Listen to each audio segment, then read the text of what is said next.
மகாபாரதம் போர் நடந்து முடியுதுங்க. இந்த மகாபாரத கதையை நம்ம ஹிந்துத்துவாவோடு சேர்ந்து பார்க்க கூடாதுன்னு நான் நினைக்கிறேன்.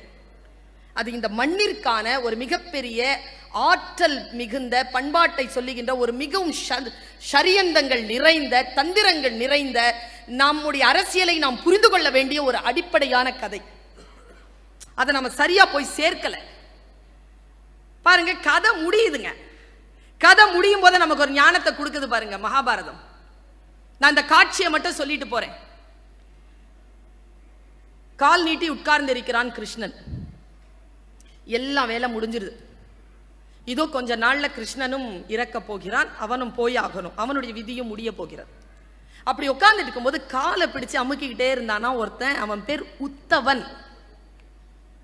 உத்தவன் காலை பிடிச்சு அமுக்கிக்கிட்டே இருந்த உத்தவன் கிட்ட கிருஷ்ணன் சொன்னானா, போர் முடிய போகுதுடா, போர் முடிஞ்சிருச்சுடா, உலகமே முடிய போகுது, நானும் போறேன், எல்லாருக்கும் எல்லாம் பண்ணிட்ட, உனக்கு இதுவரைக்கும் எதுவும் செய்யல, உனக்கு ஏதாவது செய்யணும்னா சொல்லு, செஞ்சுட்டு போறேன் நானா.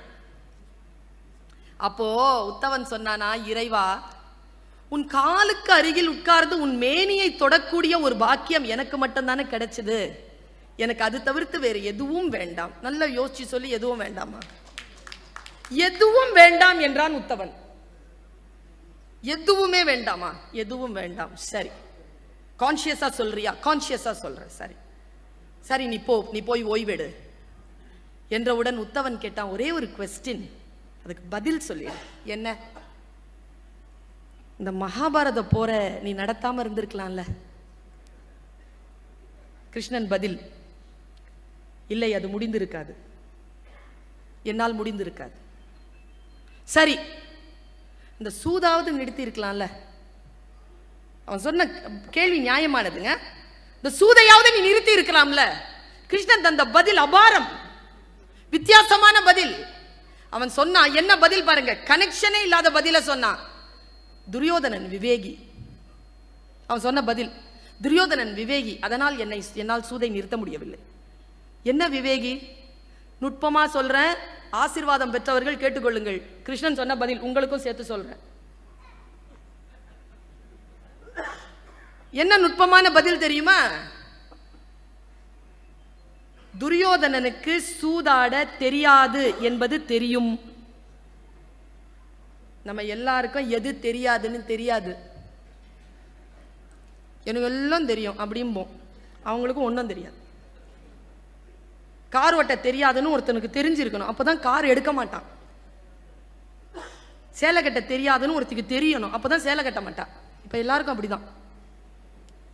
தெரியாதது தெரிஞ்சிருக்கணும், இல்லைன்னா அந்த வேலையை செய்யக்கூடாது. தனக்கு சூதாட தெரியாது என்பதை துரியோதனன் அறிந்திருந்தான். அதனால் தன்னுடைய மாமனான சகுனியை வைத்து விளையாடினான். ஆனால் தர்மனுக்கு தனக்கு சூதாட தெரியாது என்று தெரியாது. இருந்தாலும் அவன் ஆடினான்.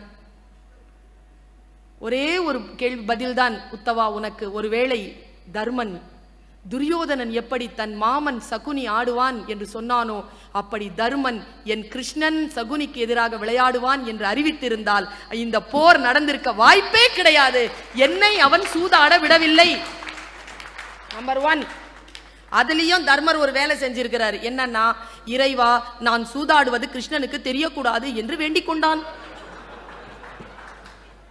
பிரச்சனையா? உடனே உத்தவன் கேட்டான், எங்க பாருங்க ஞானம் வருது. உத்தவன் கேட்டான், ஏன் இறைவா, அவர்கள் அழைக்கவில்லை என்றாலும் நீ போக மாட்டாயா? கிருஷ்ணன் தந்த பதில், அப்படியெல்லாம் இல்லப்பா, நான் வாசல்ல தான் நின்னுட்டு இருந்தேன், கூப்பிட்டு இருந்தா ஓடி வந்திருப்பேன், அவன் கூப்பிடல. அடுத்ததாக மறுபடியும் உத்தவன் கேட்கிறான், அப்படி என்றால் வாசலில் நிற்பதுதான் உன் வேலையா? அழைத்தால் மட்டும்தான் வருவாயா? ஆம், அப்படித்தான், அழைத்தால் மட்டும்தான் வருவேன். ஆனால் எது தெரியுமா மனிதர்களை வழி நடத்தும்? நான் செய்யும் உதவி அல்ல, அவர்கள் எந்த காரியம் செய்தாலும் நான் பக்கத்தில் சாட்சியாக நிற்கிறேன் என்கின்ற ஒரு அறிவு போதும். அவர்கள் எந்த தவறும் செய்யாமல் தன்னைத்தானே காப்பாற்றிக் கொள்ளலாம் என்று பேசினான் கிருஷ்ணன்.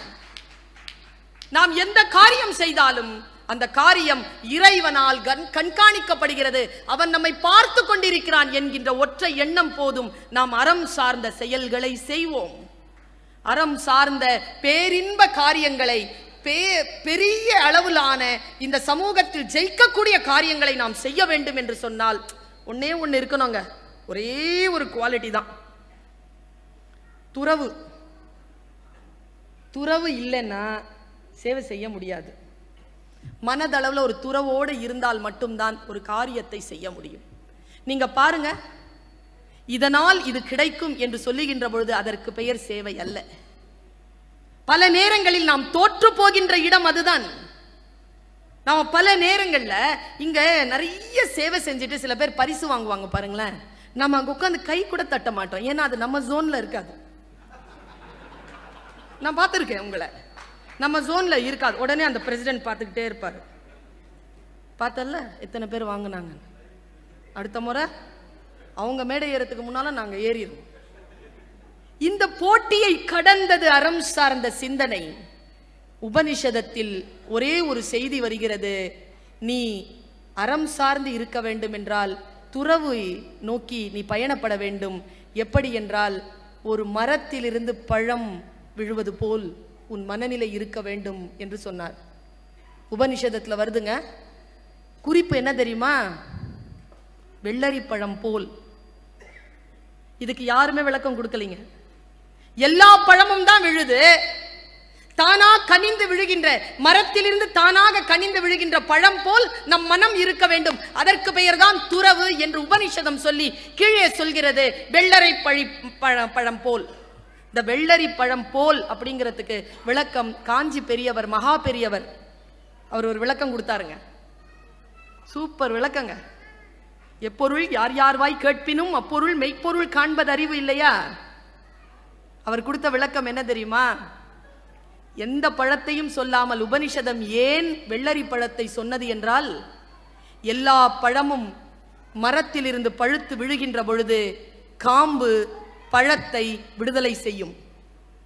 எல்லா மரமும் காம்பு பழத்தை விடுதலை செய்யும். எல்லா மரத்திலும் இதுதான் நடக்கும். ஆனால் வெள்ளரி பழம் இருக்கு இல்லையா, அது கீழே கிடக்குமா. பழுத்திருச்சுனா காம்பில் இருந்து அது தன்னை விடுதலை செய்து கொள்ளும். எது தெரியுமா துறவு? மற்றவர்கள் நம்மை விடுவது அல்ல துறவு, நாம் மற்றவர்களை விட்டு விலகுவதற்கு பெயர்தான் துறவு. எப்பொழுது அந்த எண்ணம் மேலோங்குகிறதோ அப்பொழுது சமூகத்தின் பால் இருக்கக்கூடிய அறம் நம்மிலிருந்து சாத்தியமாகும் என்று சொல்லி வாய்ப்பளித்தமைக்கு நன்றி பாராட்டி விடைபெறுகிறேன். நன்றி, வணக்கம்.